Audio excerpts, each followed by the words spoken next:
Hello AAF kids, it is day 2 of No Misgets.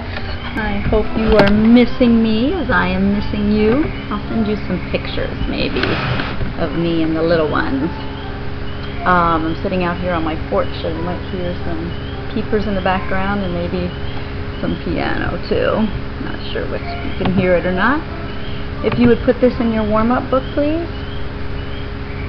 to graph and label the quadratic relation, and maybe again pause the video for a little bit while you try to do problems here 1 and 2. The homework that you did last night, I'm going to be collecting a packet of of all this week's warm-ups on Monday. I'll have you put them in order. Day 1, day 2, day 3, day 4, day 5, and then I will just collect it and on Monday staple them all together and collect it, and that will be your homework points for this week. So, graphing and labeling the quadratic relation. Remember, get used to that notation. The quadratic is because the highest exponent is squared on any of the terms. And relation is because this is not a function, it is a relation. Now remember, relation is like a bigger term. It's kind of like the square and the rectangle. Our parabola is y equals x squared, for instance, is a quadratic relation that also happens to be a function, right? So every function is a relation, but not every relation is a function. So to graph and label this quadratic relation, we have to get it into graphing or standard form. Right now it's in general form.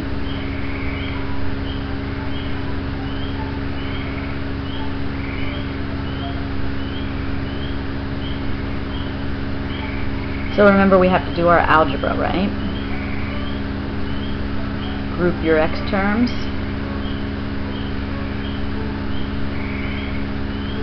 Group your y terms.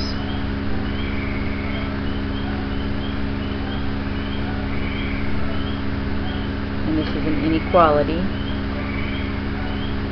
Remember, the equal sign means you're going to have a solid circumference, and the greater than means you're going to shade outside the radius.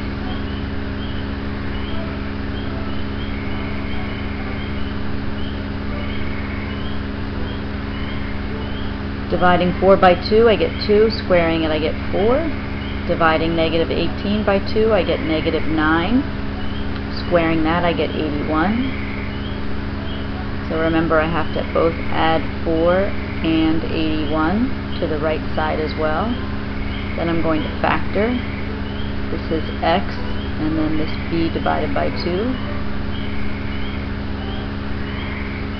Y, and this b divided by 2. And what is negative 16? Well, let's see, this is 85, right? So what is 85 and 69? Take away 69, right? 9 from 15 is what? Oh, what a coinkydink. A nice number. So what does this tell me? This tells me I have a center of negative 2, 9, and a radius not of 16. What is my radius? 4. So how can I graph and label that?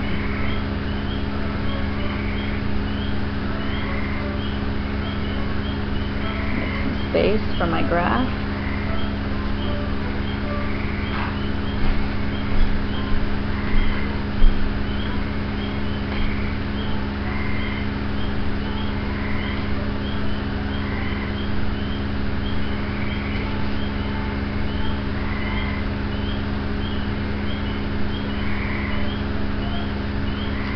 Negative 2, 9. And I'm going to radiate 4 units to the right, up, to the left, and down.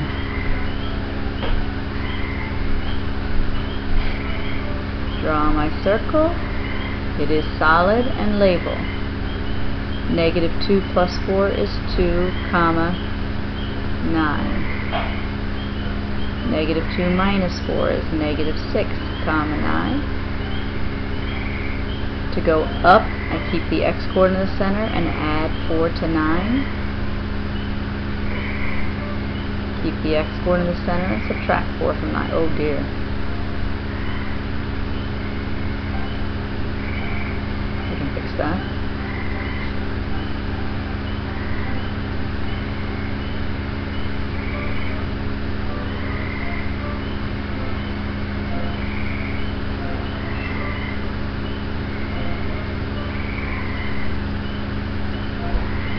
There we go. And then don't forget, this is an inequality. I was supposed to have a solid circumference, which I do, and I'm supposed to shade outside. Kind of looks like a sun, doesn't it? Yeah.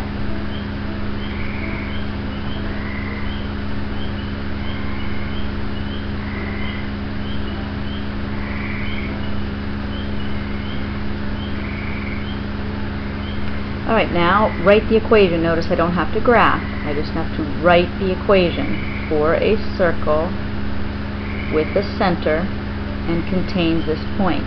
Now remember, if someone says write the equation for a circle, I could write it in general form, but I choose not to. They didn't tell me what form to write it in, so why wouldn't I choose the easiest form? And they gave me the center, so x minus the x-coordinate of the center squared, don't forget the square, this is a quadratic, plus y minus negative 4 is equal to the radius squared. And remember, I showed you in yesterday's PowerPoint, there's two ways to think about this. Since I gave you an x and a y, and all I need is r, go ahead and fill in the x and the y. So 0 minus 5 squared plus 3 plus 4 squared is equal to r squared. So that's 25 plus 7 squared is 49 is equal to r squared.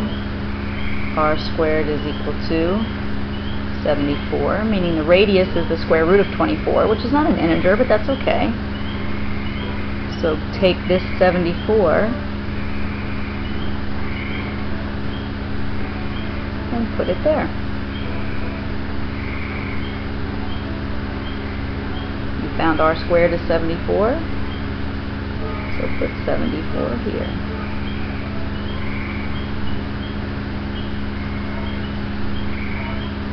And there's the equation of the circle with the center 5, negative 4 that contains the point 0, 3. Alright, so please get out your notes. Oh, whoops, I forgot. Could you put this into general form if I asked you to, right? Let's do that. What did I have? It was x minus 5 squared is equal to, plus y plus 4 squared is equal to 74. I want this to be in general form. In other words, I want no parentheses. I want to look like this with 0 on one side. This is just algebra 1, right? X squared minus 10x plus 25 plus y squared plus 8y plus 16 is equal to 74. Put the x squared first, the y squared next, the linear x next, the linear y next, equals 0. Hey!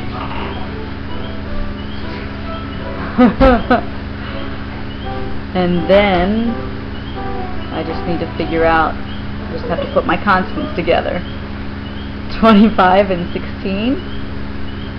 25 and 16 is what? 41. And 41 minus, right? So you have a positive 41 and then you have a 74. You got to take 74 away from it.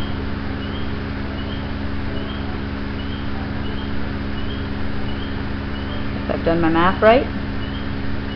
Now you put it in general form, right? General form of a conic section has capital A,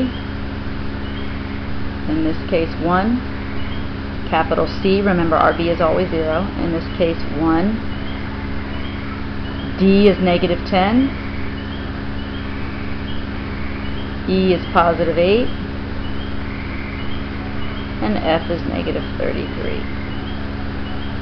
What I want to highlight to you is that in this circle, the coefficient of x squared and y squared was 1, and the same up here, right?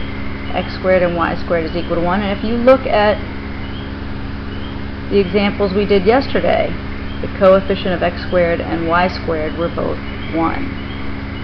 That's a pattern. All of the conic sections we've been dealing with have been circles, and remember yesterday I told you that there are circles, ellipses, parabolas, and hyperbolas are the conic sections we're going to be dealing with.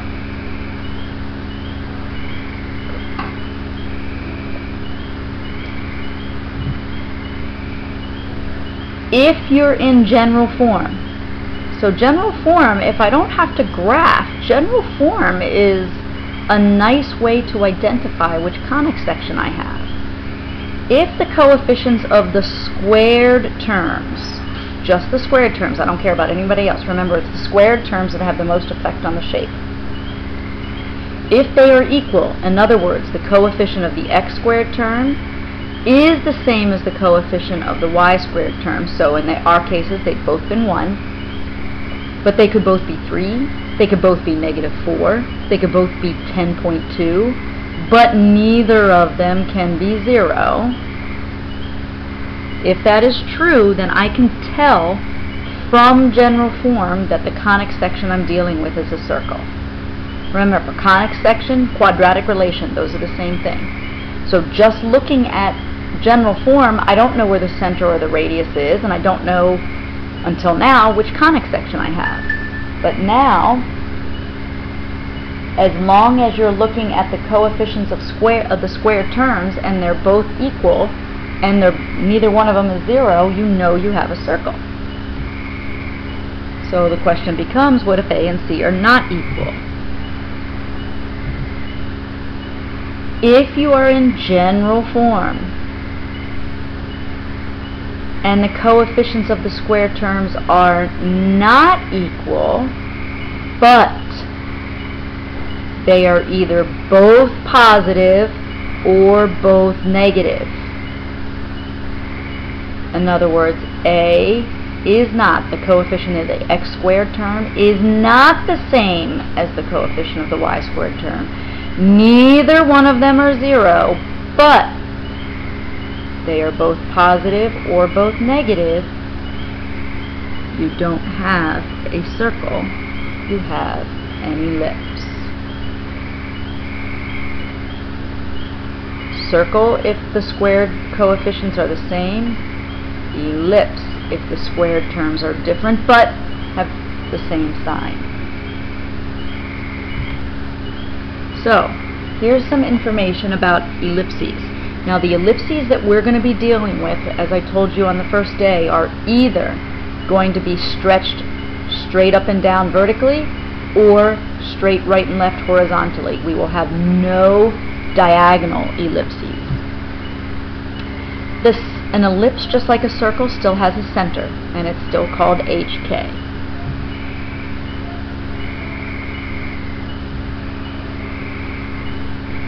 The major axis is called 2A for hopefully reasons that you'll see in a little bit. The major axis is 2A. It's the longest axis. We can't call them radii anymore. You can't radiate from the center. We do radiate from the center.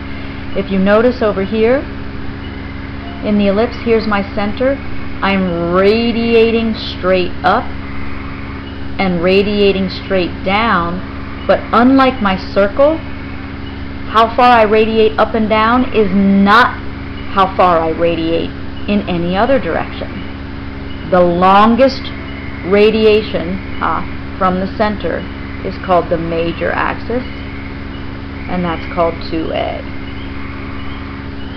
there is a minor axis that is perpendicular to the major axis, and it is called 2b. So of course the semi-major axis is half of 2a, and the semi-minor axis is half of 2b. So a and b.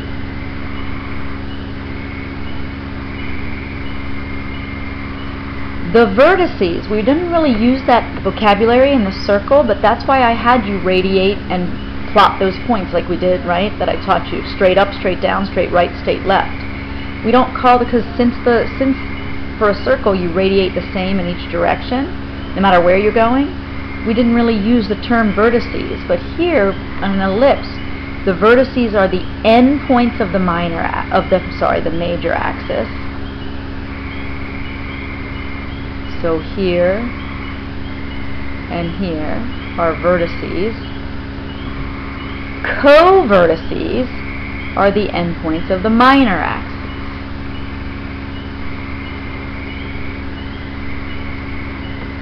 Okay. The major axis is parallel to who? The major axis is parallel to not the x-axis but the y-axis. Now yes, in this particular ellipse the major axis is the y-axis, but imagine I took this center and shifted it right or left, right and up, left and down, left and up, right? The major axis, because we're not going to tilt this ellipse, the major axis is parallel to the y-axis. In an ellipse that is elongated in the in the y direction. If you're longer in the y direction.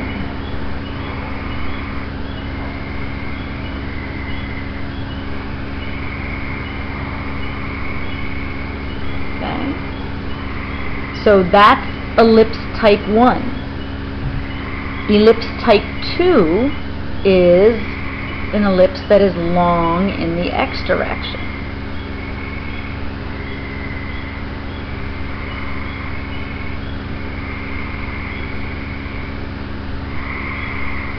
In order to have a tilted ellipse, our general, we'd have to have that rotational term, that b term in the general equation, where you have b times x, y.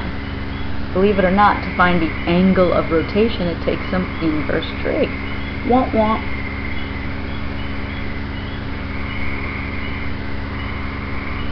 So, a lot of the same information.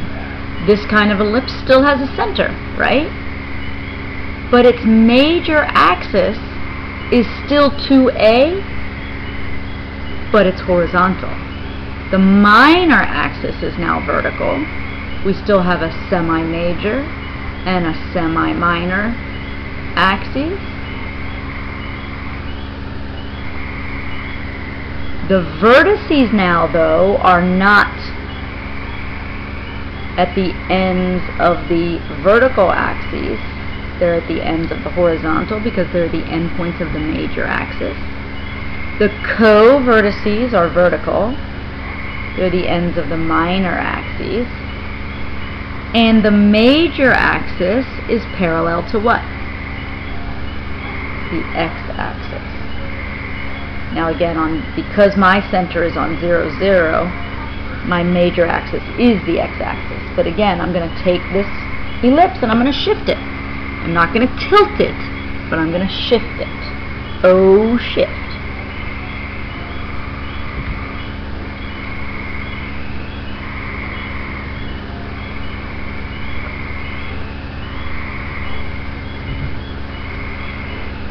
So, we had the graphing form of an ellipse, of a circle, and now we have the graphing form of an ellipse. Now don't write this down quite yet, because this is not the graphing form of an ellipse.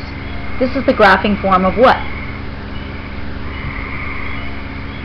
Right? That's the standard or graphing form of a circle. Well, remember, a circle is a special case of an ellipse. So check out this algebra. There's no one cooler than algebra, I have to say. Right? Isn't it legal to divide everybody by the same amount? If I divide everybody by that r squared amount, I get a 1 on the right side. True? That's one of the things that sets you apart from a circle. You've got a 1 over here instead of a radius. Now I want you to look what I've done, the algebra that I've done over here. Do you remember if I say, hey, if I said 3/5 squared, isn't that the same as 3 squared over 5 squared, right? That's your exponent rule, right? See the base once with, right, the exponent outside, you can distribute the exponent to both tops. Well, to both the numerator and the denominator. Well, don't forget, you can go backwards. So notice that I have a squared here and a squared on the denominator. Squared, squared. I'm going to make one big parentheses and put the square on the outside. And also notice what I put under here. This is still a radius, but now that I'm an ellipse, my radius isn't constant. How far I radiate in the x direction is always underneath the x group. How far I radiate in the y direction is always under the y stuff. So in reality, you start with an ellipse, and it's just in a circle, rx and ry are the same, right? And if rx and ry are the same, you can write it as r squared. You can put just the parentheses in the numerator, multiply everybody by r squared, and that's why 1 turns into r squared. OMG. What is h and k? That's right, the center of the ellipse. Rx is the distance from the center to the vertices in the x direction. Ry is the distance from the center to the vertices in the y direction. Now, remember, one of these vertices is actually going to be the co-vertices. How do you think you can tell who is, right?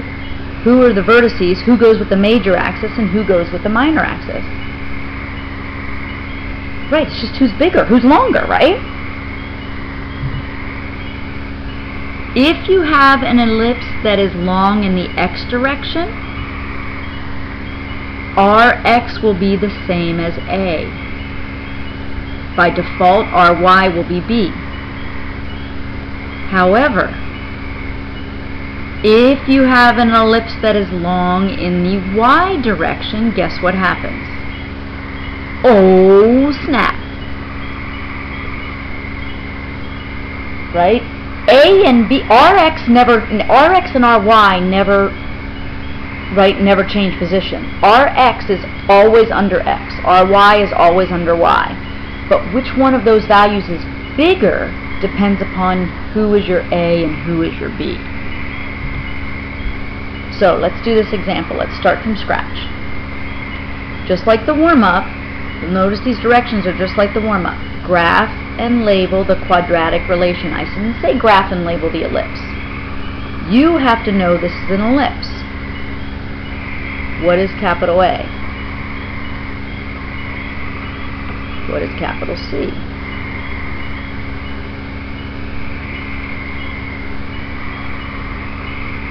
Because A is equal to C, neither one of them are equal to 0, but both are positive. I'm sorry, A does not equal C, but neither equals 0, and both are positive.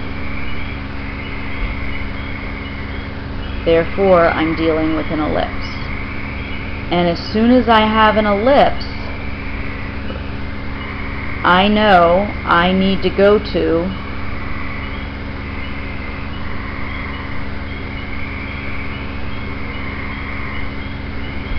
this form.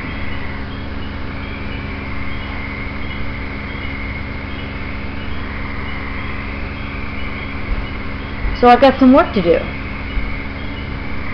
right? I've got some algebra to do.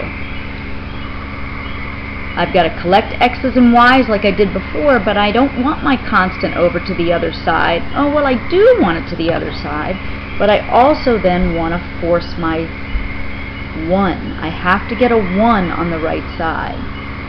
So, step 1, just like with circles, get the constant over to the right side. And group.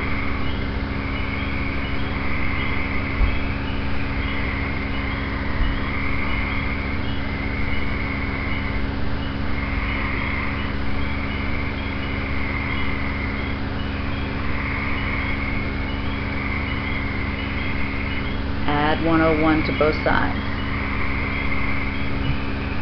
Step 2, group, which I did, but also, good F word, factor out any coefficients. I need to pull this 49 out front. 49 divided by 49 is x squared. Guess what 196 divided by 49 is? Yes, it's going to be a constant. If I'm not going to, in these questions, you are not going to deal with ugly numbers. You might have some big numbers, but you're not going to have any terrible numbers, right? I mean, you're not going to have any ugly numbers. So sure enough, 49 times what is 196? An integer, 4.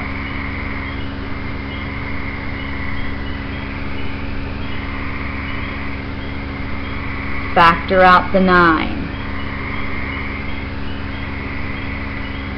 Guess what? 72 is divisible by 9. Now complete the square. Negative 4 divided by 2 is negative 2 square 4. 8 divided by 2 is 4 square. Now, be careful. After you complete the square, you did not just add 4 to this side. You added 4 times what?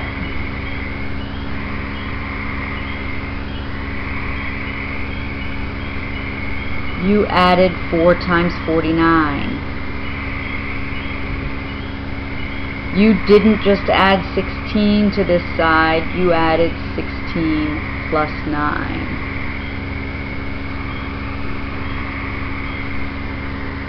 Times 9. Now, you'll have a calculator to do all this, but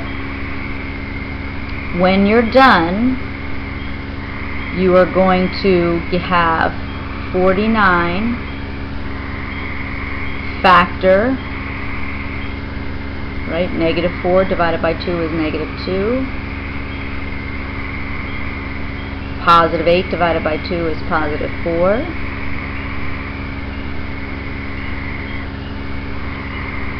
And you get 441. This is new.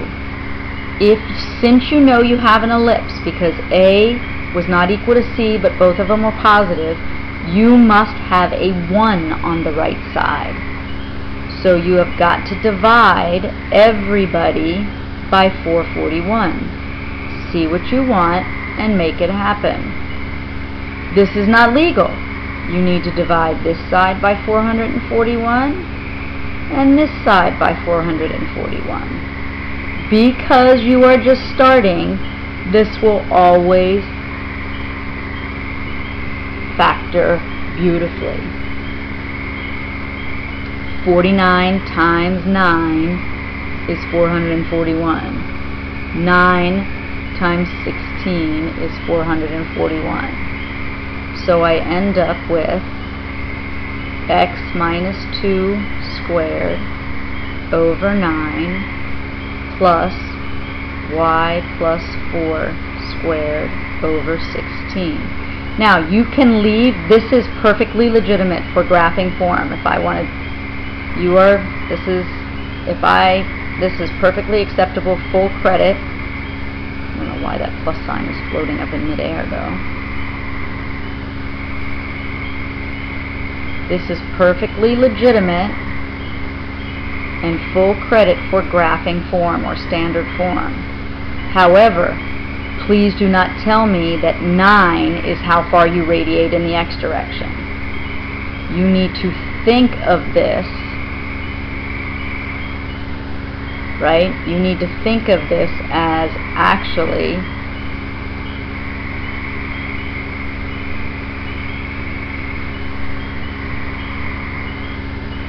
if I want to put everybody in the parentheses so I clearly see my radiating. This used to be a 9, but I put the squared on the outside, so what does this have to be? If you put the square on the outside, this used to be a 16, right? But with the square on the outside, this needs to be a what? So 4 is Ry because it's under the y. 3 is Rx because it's under the x. Which one is A and which one is B though? Who's larger? That's all you need to know. Ry is A because 4 is bigger than 3. So I need to graph and label this, right? What's my center? My center is 2, -4. Rx is 3. Ry is 4. So I'm going to take from the x-coordinate 2, I'm going to go plus n minus 3. From the y-coordinate -4, I'm going to go plus n minus 4.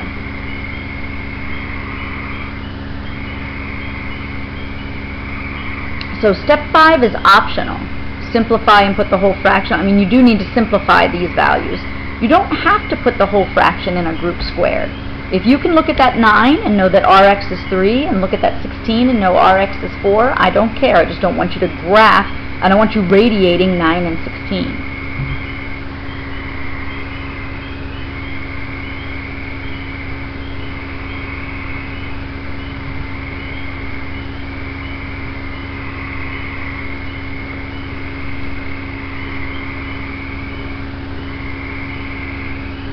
Oops, I made a mistake, didn't I? I'm sorry.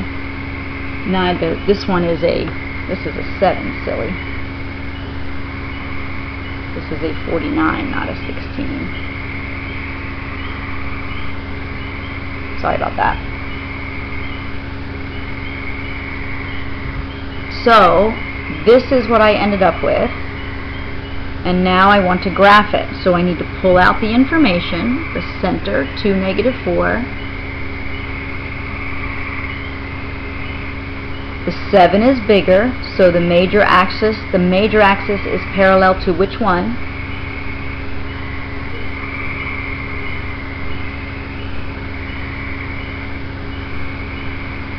Since our y is A, the major axis is going to be parallel to the y-axis.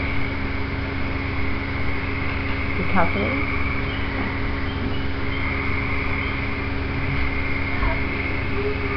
The smaller number is B. What if I asked you for the length of the major axis? Is it 3 or 7? No, the length of the major axis is 2 times A, which for us is 2 times 7, which would be 14. How about the length of the minor axis? 2B, or not? Wah, wah.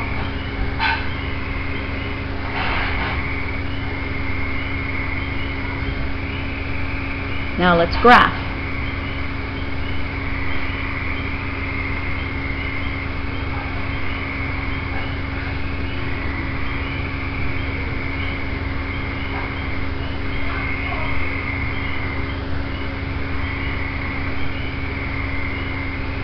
Center 2, -4.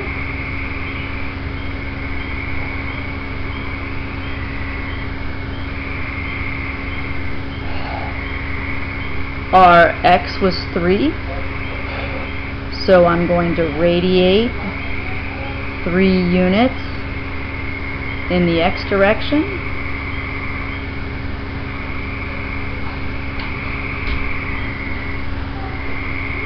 So add 3 to 2 and I get 5. Subtract 3 and I get -1. Radiate in the y direction.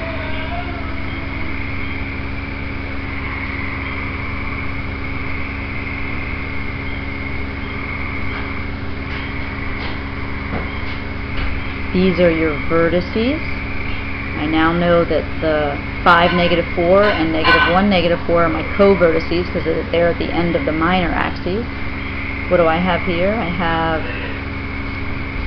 2, -4 -7, and 2, -4 +7. Sad ellipse coming, sad ellipse.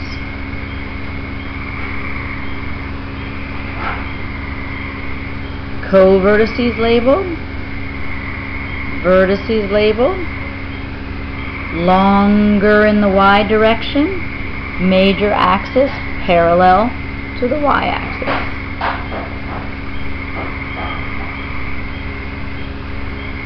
Right?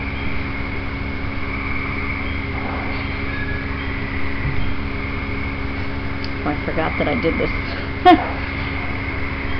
It's going to look a lot better, I think. Oh no, I didn't do it.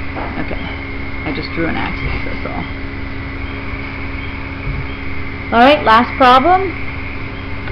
I want you to also graph and label this quadratic inequality.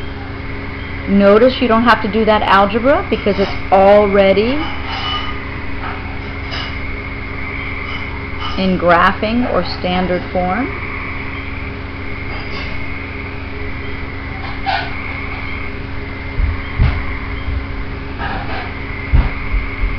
I can tell I'm not a circle because Rx is not the same as Ry, and I have 1 on the right side instead of a radius. So notice the form I put it in though.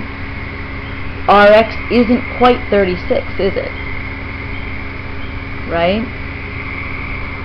The square root of 36, right? Plus and minus. Because this really looks like Rx plus 3 over 6 all squared plus y minus 3 over what? 1 all squared, and I'm greater than 1. Now this inequality, because there's no equal sign, means since there's no equal sign, I'm going to dash my solution, and I'm going to, since it's greater than 1, I'm going to shade outside.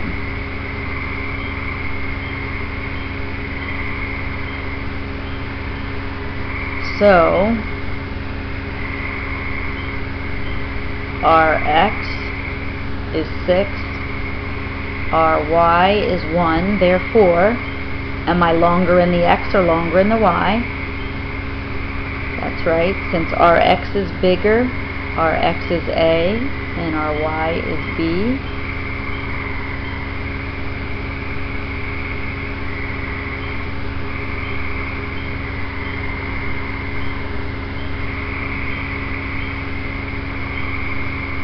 So my center, -3, 3. So -3, 3, label. Then radiate. Radiate 6 to the right, 6 to the left. There's your vertices. Your vertices are at -3 plus 6 and -3 minus 6. And your co-vertices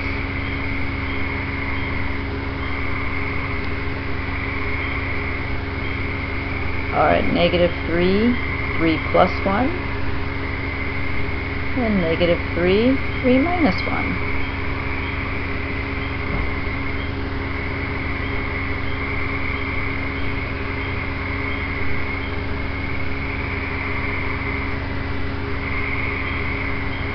The circle should be open.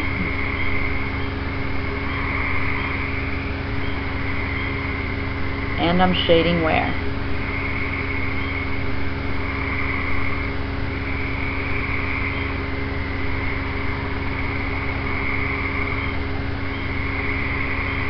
Arrows, arrows, blah, blah.